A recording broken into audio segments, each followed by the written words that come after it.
Dingleberry-shaped grasshopper man. This guy is not very fun to fight unless you literally have a deep focus and that one other chum that I'll flash up on screen.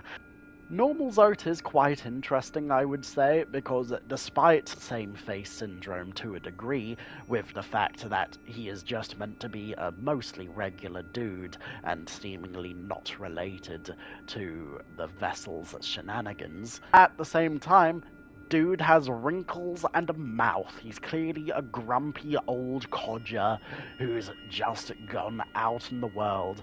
And to be honest, he's even clearly battle-tested to some degree, not necessarily successfully so, but the implications are there. And his worn-down, beaten image also makes him charming and funny whenever he starts talking mad shit about being the greatest warrior in all the lands every 5 minutes. This dude can get absolutely fucked. What are the best bosses in Hollow Knight? Hornet doesn't necessarily have a huge amount of detail going on, but what's there is still interesting.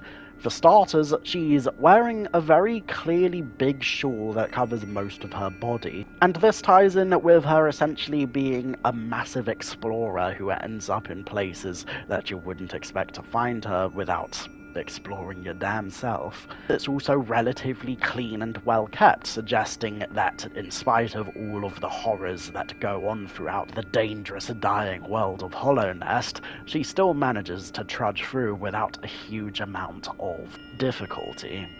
Her big horns and big spike, despite her small stature, also creates the impression that she really is a darting needle who may not be the toughest in the roster, but is clearly efficient enough to take a hurried stab out of anything that comes her way before darting into the night. What are the best bosses in Hollow Knight? The Dung Defender is an interesting beast because despite being a heavily armoured, rotund bloke, much like the False Knight, he does have some interesting assorted things going on.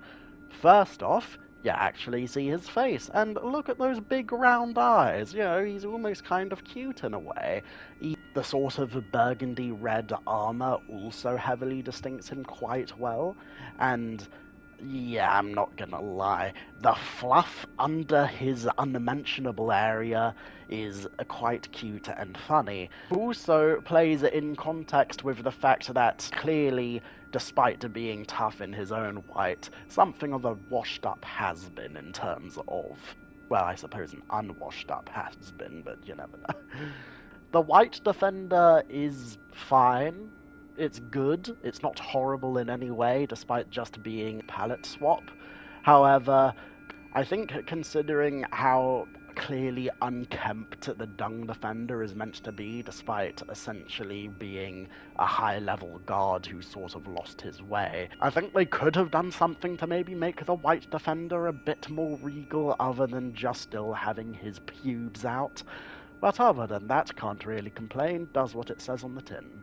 What are the best bosses in Hollow Knight? The Mantis Lords are really interesting, at least from a gameplay perspective, just because they have such a very satisfying rhythm to their combat with how they disappear, reappear, and just straight up make multi-enemy fighting just entertaining. Their slender frames and horns clearly communicate that they are prickly and dangerous, but also very lithe and fast. Also, while there's not much here explicitly showing off the Mantis Lords as specifically being lordly, I will say that the fact that they're from a warrior tribe that's meant to be in-game very rough and brutal, and their main item of clothing is a sort of tattered shawl that's clearly battle-worn to some degree, that really goes away to showing that despite how thin these dudes are, they will absolutely cut it. What are some of the best bosses in Hollow Knight? The False Knight is a very interesting creature because, I mean, chances are if you're a first-time player and not enough of a madman to try and take on the goddamn brooding Molech before you get any kind of upgrade, chances are this guy or the Gruzmother are the first person you fight.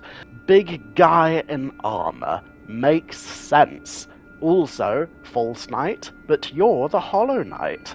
Well, okay, you, the character, are not the Hollow Knight, but let's be honest, the game is called Hollow Knight. You'd be forgiven for assuming that your dude is the Hollow Knight. Also, even though this guy is big and bulbous and clearly durable, at the same time, he's incredibly rotund, which gives the impression of him being somewhat gluttonous and slow, which, I mean, he is definitely slow, but also that ties into the lore, as you can see over here. That's the plot twist of this fight, is that you're just fighting a very big maggot worm dude who just possessed this armor as a means of getting by. Also, not for nothing, that mace looks like something that I can't articulate out of fear of getting demonetized, so there's that. What are the best bosses in Hollow Knight?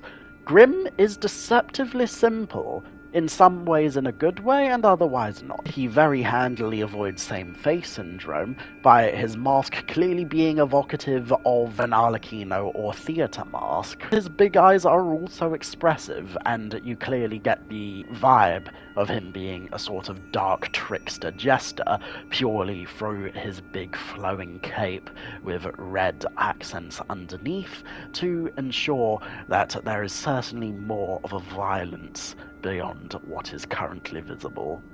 What are the best bosses in Hollow Knight? The Nail Masters, I don't have to put too much effort in because they all look the same, so therefore a lot of the things that apply to one apply to all. Although I will say the relation in colour palette between Oro, Matto, Sheo, and even Sly is pretty neat in terms of their shared red burgundy-ish accent. Does this imply any sort of relationship to the Dung Eater? Probably not, especially since it's not exactly the same colour, but whatever, a boy can dream. Even though they are heavily armoured like many other enemies in the game, they are clearly not fully armoured. They're only wearing essentially a chest piece, arm braces, and leg braces, which emphasizes their limbs and where they keep their strength, mainly in their body, but also in the movements of their blades. Despite them handling things with one hand very easily, you still get the vibe that these guys are absolutely masters of their craft who can cut you down, rather than just relying on sheer brutality and strength like the False Knight. Also, not for nothing, Big Furry Cloak also has a lot of obvious visual parallels with other famous sword-wielding badasses from media, your Gutses from Berserk, or even your Game of Throneses even. What are the best bosses in Hollow Knight? The Traitor Lord's relation to the Mantis Lords is certainly interesting because, yeah, you can tell just at a brief glance, oh, yeah, these people are clearly related because they kind of look alike, so fair enough. At the same time, there are some more subtle things going under the hood. Whereas the Mantis Lords are clearly meant to be, to some degree, honourable warriors and masters of the blade, the Traitor Lords' arms are largely covered by its own shawl, I want to say. So as a result, it's hard to tell whether or not the blades it's using are actually weapons, or simply a part of its entire being. Although either interpretation would make sense, I'd prefer to interpret it as the Traitor Lord growing new appendages of damage, considering the lore implications of it embracing the infection in order to seek power and turn against its brothers and sisters. Also, not for nothing, while the Mantis Lords are slender, sleek, and fast, the Traitor Lord is clearly a lot more built in the middle section, so to speak. So at least that gives a better impression of how you're going to take on something that can really pack a punch, despite there being only one of him and more of them.